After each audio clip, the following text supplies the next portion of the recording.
नमस्कार दोस्तों, आज ना मैं दही भल्ले बनाने जा रही। दही भल्ले बनाने के लिए मैंने रात को ही जो जो हमारी मूंग की दाल होती है और वो उड़द की दाल होती है, उन दोनों को भिगो के रख दिया था ओवरनाइट। इसको सोक कर लिया था ताकि सुबह में इजीली पेस्ट बन जाए। मेरे हस्बैंड के बर्थडे के बाद आज मैं सेकंड टाइम ये दही भल्ले की रेसिपी बना रही थी, क्योंकि मेरे हस्बैंड को बहुत पसंद आए थे दही भल्ले। और वैसे भी जो घर की चीज़ होती है वैसे भी वो बहुत अच्छी लगती है। दही भल्ले बनाने के लिए मैंने अपना जो मिक्सर था उसको उठाया और उसमें थोड़ा सा पानी डाल के पेस्ट बनाई थी, क्योंकि रूखी सूखी ये बन नहीं रही थी। और आज जो मैं आपके साथ बात शेयर करने वाली हूँ बहुत ही इम्पॉर्टेंट है। आज मैं आपके साथ यहाँ के बुजुर्गों की जो लाइफ होती है आफ्टर जो 50-60 के, उसके बारे में बात करने लगी हूँ कि ऑस्ट्रेलिया में लोगों की लाइफ कैसे होती है। तो जैसे ही मेरी पेस्ट बन गई थी तो इसको 15-20 मिनट तक मैंने ऐसे इतना अच्छे से फेंटा था ना कि इतना कि मेरे हाथ दुखने लग गए थे, क्योंकि वो बहुत ज़रूरी होता है दही भल्ले बनाने के लिए। मेरे दही भल्लों का साइज़ थोड़ा बड़ा होगा, डोंट वरी, पर वैसे बहुत अच्छे बने थे, क्योंकि मेरे को हिसाब सा नहीं आया ना, अभी दूसरी बार ही इस रेसिपी को ट्राई किया है। और सबसे पहले मैंने अपना गैस वैस साफ़ करके इसके ऊपर जो ऑयल था वो रख दिया था। जैसे कि मैं आपके साथ बात करने लगी थी कि यहाँ के बुज़ुर्गों के बारे में ये बात करने वाली थी कि जहाँ पे ना, जब वैसे तो पेरेंट्स को पहले से ही पता होता है कि जब हमारे बच्चे जवान हो जाएंगे और उनकी शादियाँ हो जाएंगी तो वो हमारे साथ नहीं रहेंगे, तो वो अपनी जवानी में ही अपने बुढ़ापे के लिए सेविंग करना शुरू कर देते हैं, जिससे कि वो ज़्यादा से ज़्यादा पैसा जमा कर सके, ताकि जो उनके जो ओल्ड उम्र होगी उसमें वो अच्छे एज केयर में जाके रह सकें और वहाँ पे उनको अच्छी हेल्प मिल सके। उसके लिए उन्होंने क्या किया होता है कि ज़िंदगी में जो भी कमाया होता है, घर बनाया होता है, अपना सब कुछ सेल करके और बाद में उस जो प्रॉपर्टी का जो पार्ट बचता है उसको यूज़ करके अपना एंड ऑफ द डे तक वो वहाँ पे रहते हैं। और वहाँ एज केयरों में क्या होता है कि जो वहाँ पे वर्कर रखे जाते हैं, जो उन बुज़ुर्गों को शावर देते हैं, नहलाते हैं, धुलाते हैं, उनके पैड्स चेंज करते हैं, उनकी हर तरह की जो एक्टिविटी है उसमें हेल्प करते हैं। उनको 3 टाइम का खाना दिया जाता है, चाय वाय हर चीज़ उनको मुहैया कराई जाती है इन एज केयरों में। वहाँ पे यहाँ पे आप बोलोगे तो फिर आप डिस्कस क्यों कर रहे हो। जैसे ही पेस्ट बन गया था ना, इसमें मैंने जिंजर गार्लिक और जो हरी मिर्च थी उसकी पेस्ट डाल दी थी और उसके साथ नमक वगैरह डाल दिया था। फिर मैं इसको मिक्स करने लग गई थी।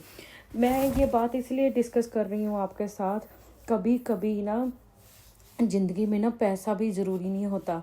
आप लोग मेरी बात से बिल्कुल एग्री करेंगे, क्योंकि पैसे से भी ज़्यादा हमें कभी ज़िंदगी में ये चाहिए होता है कि हमारे साथ कोई ऐसा हो जिसके साथ हम लोग बातें कर सकें।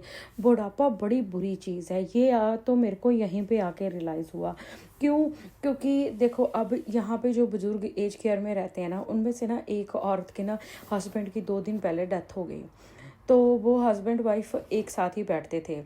तो सुबह वाइफ जब उठती थी ना, वो हस्बैंड के कमरे में जाके पहले देखती थी कि मेरा हस्बैंड आज भी जिंदा है या नहीं।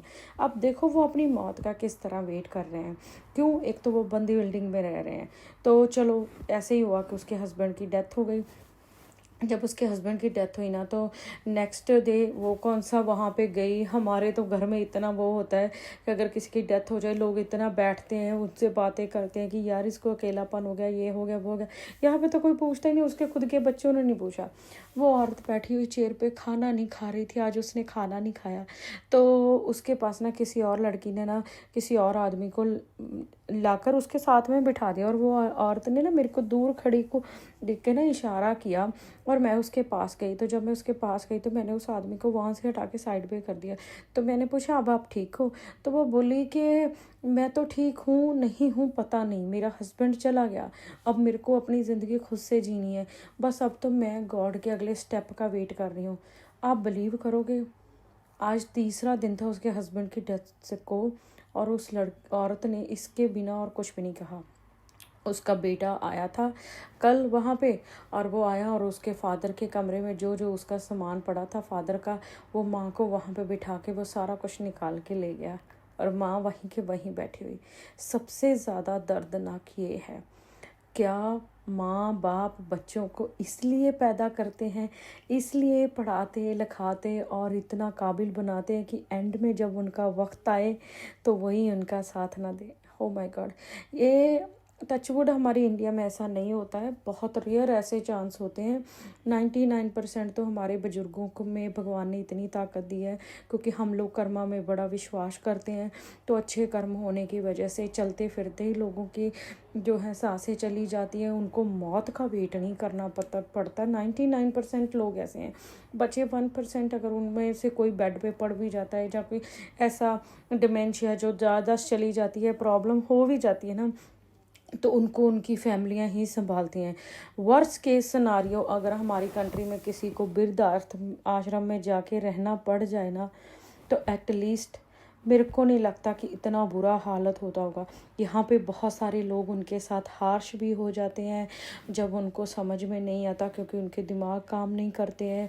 वो अपना जो टॉयलेट वगैरह सब कुछ पैड में ही कर देते हैं, ये वो बार बार संभालने से, क्योंकि बच्चों का भी क्लीन करने से लोग तंग आ जाते हैं, तो बुजुर्गों का तो बहुत ही बुरा हाल होता है। तो ये एक उनकी कहानी है। फिर सबसे बुरी चीज़ उनकी क्या है कि वो बंद एक बिल्डिंग में रहते हैं और उनके पास बात करने को कोई नहीं होता, बाहर दुनिया देखने को कोई नहीं होता। तो सबसे पहले तो वो बोलना ही कम कर देते हैं।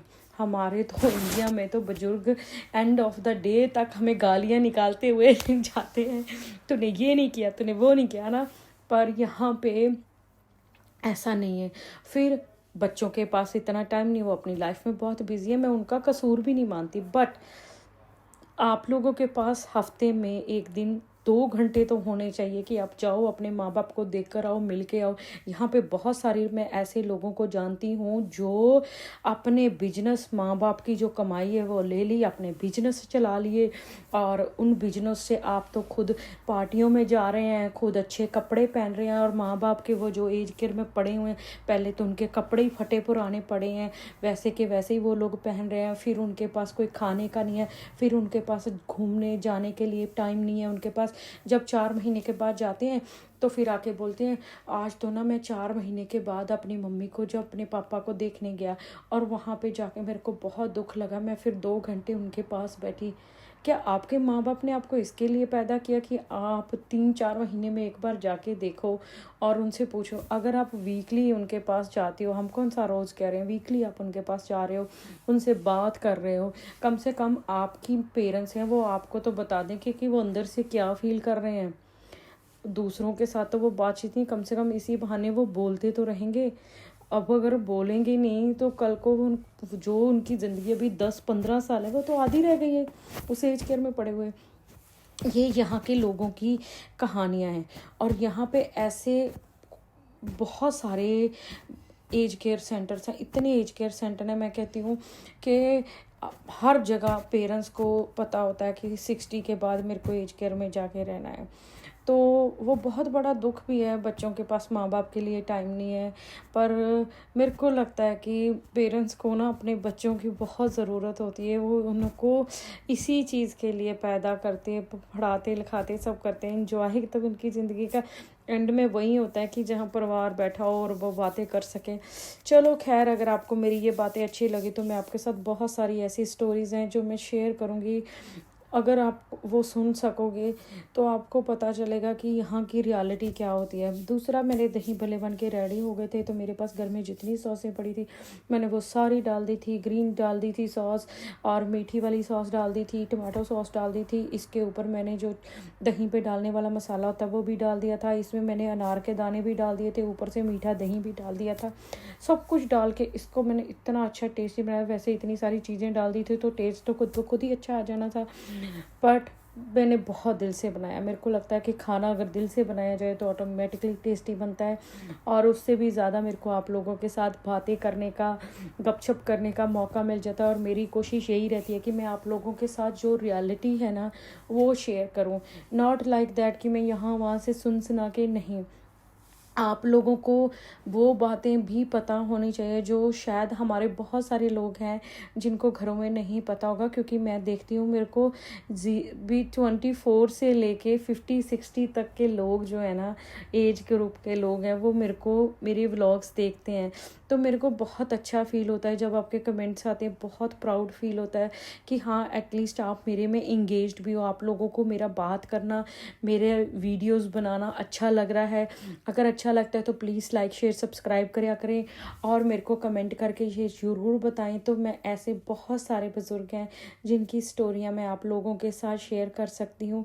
तो शायद हो सकता है हम ज़्यादा नहीं, क्योंकि मेरी कोशिश यही रहती है जब मैं वहाँ काम पे होती हूँ, तब मैं जब भी मेरे पास फ्री टाइम होता है मैं जाके उनके पास बैठ सकती हूँ, उनके साथ मैं बातें करती हूँ, उनको इंगेज